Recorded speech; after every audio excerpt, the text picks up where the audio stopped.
Dunlop has released their new CX200 range of rackets. Check out the vlog right now. Good morning guys, it's just gone 9 AM in the morning and as you can see it's a little bit wet and cold. I'm here at Roehampton, which is the National Tennis Centre here in the UK, and I'm here to do a photo shoot with Dunlop. So stay tuned, it's going to be a lot of fun today. Just picked up some of the goods from Dunlop, about to get changed, and I'll show you some more in a moment. And as you can see, I got a little K-Swiss shoes here, ready for the shoot. So this is my first fit of the day. Got a plain white tee from Dunlop with a little bit of black stripes, some black shorts, and the K-Swiss shoes. Check it out, guys. The two people that join me on the photo shoot, one is Scarlett. She's just striking right now. She's playing college tennis in America. And here is Anya. She is a top young junior, up and coming. We had some fun going through some structured exercises in which this was all recorded and will be posted on social media, and it should be live now.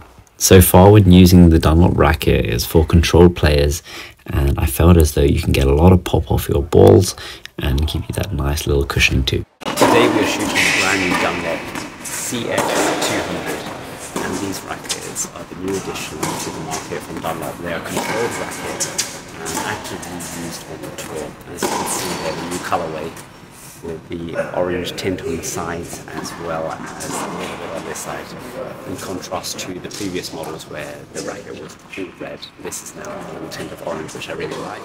So I'm very excited to test it out and give you my thoughts. Here's my quick review of the Dunlop CX200 racket. This racket is a slightly thinner beam, meaning that is for more control and feel.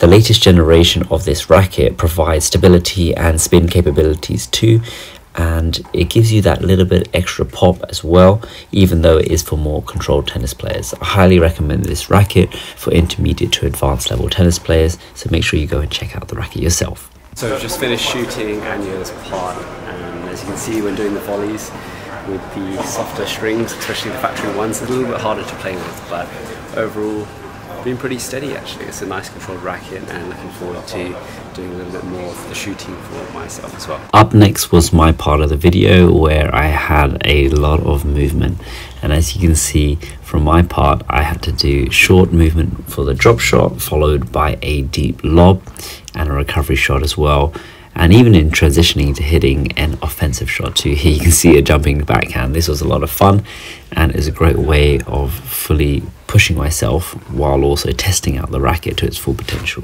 When doing a photo shoot, they wanted to make it look like it's as realistic as possible, so the natural sweat, the natural movement on the tennis court is something that they're trying to achieve, and this makes it look more realistic from post-production when looking through the videos and pictures.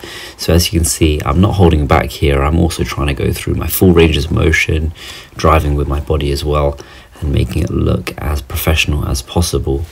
Anya had her first part, which was intercepting volley. My next part was the movement on court, and Scarlett did some variations on the tennis serve.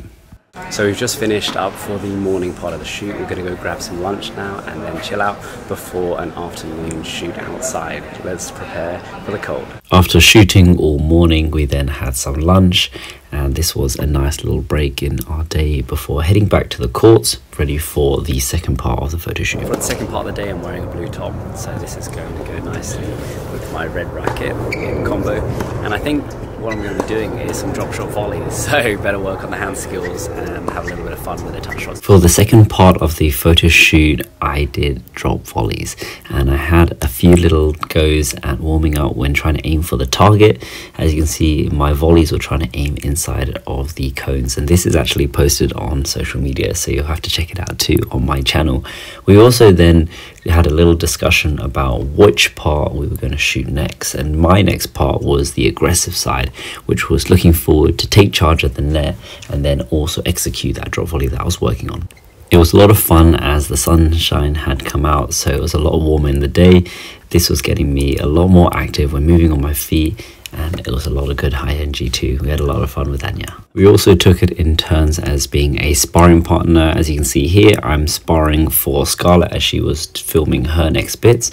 I also did a little bit of some behind the scenes when striking from the baseline, trying to just get some little extra shots for Dunlop, and this can be used for their social media channels as well in some behind the scenes action shots. After the active striking on court, we then headed inside for the question and answers. This was a lot of good fun, and I'll show you now. Within tennis, how do you keep a positive mindset, especially when you've had maybe some difficult periods within tennis? When I'm on the tennis court, I try to focus on the things that I can control. So the biggest thing that I can control is my attitude, how I present myself on the court, how I speak especially.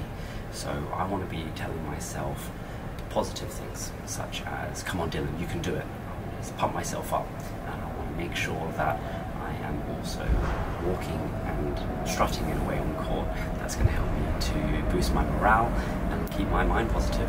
I don't want to talk negatively and put myself down, because that's only going to negatively affect my performance. Sliding is a common thing in the modern game, as players produce more velocity when pushing off to wider balls, and also when they're actually stopping, their brake force does not enable them to stop so suddenly, so therefore a lot of players tend to start sliding a little bit more when moving into their shots. This helps them to stay more balanced throughout their range of motion when actually hitting the ball.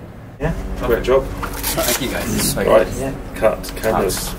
I hope you guys enjoyed coming with me to the National Tennis Centre here in the UK and shooting here with Dunlop. It's been an awesome day, and I can't wait to see more of the content. I'll be sure to post that on my other socials, so be sure to follow that as well.